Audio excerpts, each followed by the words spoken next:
نص بعنوان انهيار قسري. الله. محتاج اعيط. وانا كمان. كلنا يا محتاج جماعة. اعيط. دور اللي مش فارق معاه مش لايق عليا. الجبل مهما بان صامد هيجيله يوم يندك.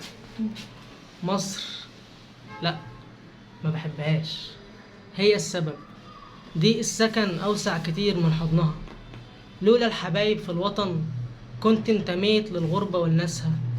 كنت اشتريت مترين تراب يداروا جدتي وابدأ رحلتي في بلاد جديدة، بدون خريطة، بدون حبيبة تكون ملاذ ساعة الضجر. يا رفاقة من الحياة لما تولي ظهرها البني آدم، بتخنقه بحبل الأماني وتطعمه بخنجر التفكير، والشك يبقى زي الخيال وياه. بص القمر في الليل علينا واحنا فوق السطح مترصصين زي الجتت في المشرحة. قلبه انفطر واتقسم نصين. كنا في سبات يشبه صحاب الكهف، 7 تامنهم كان كلبهم، واحنا تامننا كان حزننا. كنا بننزل كل يوم الشغل نحبس رجولنا بين فكوك السفتي، نص يوم كل يوم على الوضع ده، نشرب عرق، نمضغ الصبر ومراره. كوباية الشاي أمنية صعبة تتحقق. واقف حرس على دخلة الموقع وقت الدخول والخارجة بيفتشنا. شاف في جيبي دعوة من أمي وبوسة من حب الحنين وكلمتين من أخت سندني، شالهم بكل القسوة ورماهم. وقتها فقدت ذاتي، حسيت كأني بدون هوية.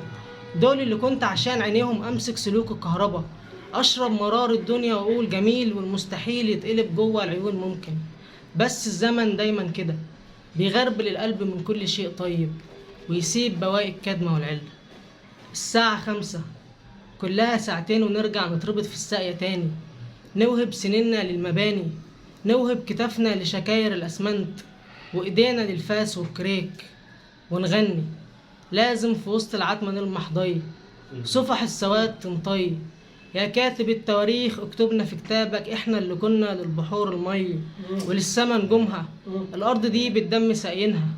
ونغني بكرة تروح يا الغريب تحضن حبايبك، تنسى ليالي الهم والكرب اللي نايبك.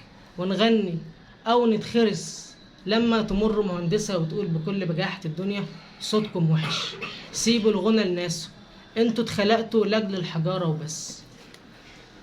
هو احنا مش بشر زيهم؟ هي عيونهم فيها عيب ولا نفوسهم صبع العطن؟ احنا الفوعلية لمض عواميد الكهرباء، أسفلت الشوارع، فحم المصانع، وبكفنا بنسد أي شرخ بنشوفه في طريقنا، وبنبقى سد منيع لما بيجي السيل. بيسقفوا للمشهد وبينكروا الكواليس، بيكرموا الفنان وبيقتلوا الدوبلير. النصر دايما للمناصب والبدل والموت لأصحاب الضمير. عليك بجد.